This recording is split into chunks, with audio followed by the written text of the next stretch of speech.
रामचंद्र आनंद यात्रा कड़वी बाणी का विषय। जीवन में कुछ भी पाना है केवल और केवल संघर्ष के अलावा कुछ भी नहीं करना पड़ता।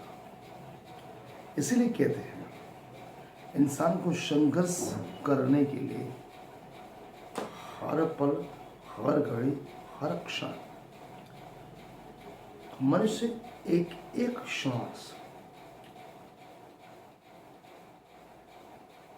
पूरे शरीर मस्तिष्क के लिए पांव तक संघर्ष के साथ अगर वो श्वास गुजर रही है तो आपका जीवन की हर घड़ी, हर क्षण बिना संघर्ष आप कुछ नहीं कर सकते।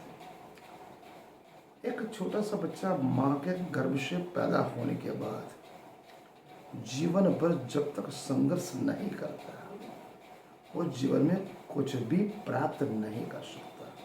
इसलिए कहते हैं कि जीवन में कुछ भी करना है तो कुछ हिम्मत चाहिए। हिम्मतवर लोग ही जीवन में कुछ प्राप्त कर सकते हैं, जीवन में कुछ कीर्तिमान बना सकते हैं। जिधर दुनिया बह रही है, दुनिया जा रही है, दुनिया की विचारधारा चल रही है, तो दुनिया के हिसाब से आपने चल दिया, आप दुनिया बह रही उसके हिसाब से अगर आप चल दिए उसमें कोई बहादुरी ही नहीं। गंगोत्री से गंगा सागर की यात्रा मुर्दा भी कर लेता है, लेकिन गंगा सागर से गंगोत्री जिसने पार कर ली उसके लिए बुझाव चाहिए, बल चाहिए, हिम्मत चाहिए, साहस चाहिए। जिधर दुनिया बह रही है उधर तुम भी बह गए तो तुम मुर्दा कहलाओगे। अगर मर्द कहला तो जिन दुनिया जिधर बह रही है उससे विपरीत जाना सीखो, बहना सीखो, तैरना सीखो, दुनिया का सामना करना सीखो। डूबना तो मुर्दों को भी आता है, मुर्दे हमेशा डूब जाते हैं। बुझाव में ताकत है, इस बात का प्रमाण है कि आप में साहस है, हिम्मत है, धीरज है, खुद पर आत्मविश्वास है। इसलिए गंगा सागर से गंगोत्री की यात्रा वही व्यक्ति कर सकता है जिसे तैरना आता है। जीवन में संघर्ष आते हैं, कदम कदम पर बाधाएं आती हैं, मगर उस बाधाओं को से डर कर जो इंसान बैठ गया है उसकी यात्रा अधूरी रह जाती है। बाधाओं को सीढ़ियां बनाना सीखो। यदि रास्ते में पत्थर पड़ा मिला, आपने सोचा बहुत बड़ी बाधा आ गई, आप वहीं पर बैठ गए तो आपकी यात्रा अधूरी है।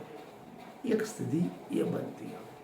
दूसरी स्थिति यह है कि आप रास्ते में जा रहे हो, कुछ भी कार्य कर रहे हो, संघर्ष कर रहे हो, मुसाफरी कर रहे हो, जीवन की नैया पार लगा, उस समय रास्ते में बहुत बड़ा पत्थर आया, लेकिन आपने उस पत्थर को बाधा न समझकर सीढ़ियां बना दिया। उस पत्थर के ऊपर आप चढ़ के खड़े हो गए तो आपकी दृष्टि का विस्तार बहुत बड़ा हो जाएगा।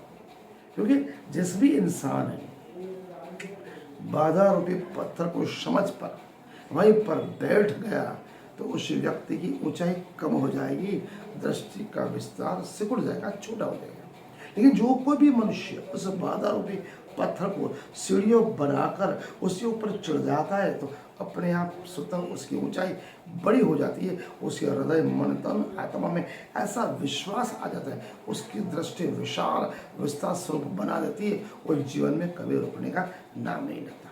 तो जीवन में उतार चढ़ाव तो आते ही हैं।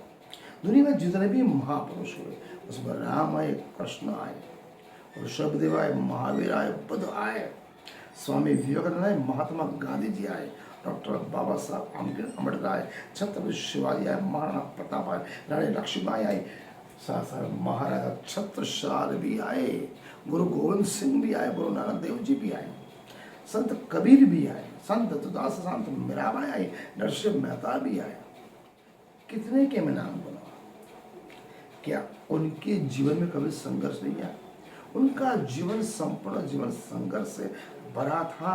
उन्होंने जो संघर्ष झेला, मुकाबला किया, आज के मनुष्य की कोई ताकत ही नहीं। जीते जी मेरे जितने भी महापुरुष गिराए उनको कभी सम्मान नहीं मिला। केवल और केवल बुराइयां मिली, आलोचना मिली, टीका टिप्पणी मिली, लोगों ने उनका बहिष्कार किया।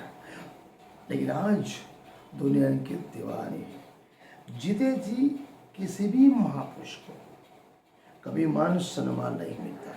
लोग उनको मारने की सोचते हैं, जिंदा जलाने की सोचते हैं, मारने की धमकी देती है। इसलिए कहते हैं कोई भी महापुरुष जीवन काल में ऐसा ही कोई वर्ला हुआ कि जिसे अधिकांश लोग महापुरुष या अवतारी मानते हैं। बुद्ध और महावीर को शायद विस्मृत कर दिया होता अगर उन लोगों ने अपना नियम सिद्धांत अगर आदर्श छोड़ दिए होते तो।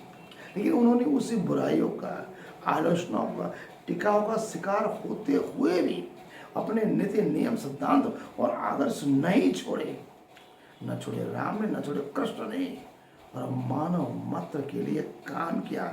इसलिए कहते हैं प्रकृति का एक नियम है, कुछ पाने के लिए कुछ खोना पड़ता है, बहुत बड़ी कीमत चुकानी पड़ती है। अगर परमात्मा के हम अगर अंश है, परमात्मा की तरह हमें काम करना है तो बहुत बड़ी कीमत चुकाए बिना हम कुछ नहीं कर सकते। आपने मुझे संदेश सुना, समझा, आपको मैं सठ दंड प्रणाम करता हूँ।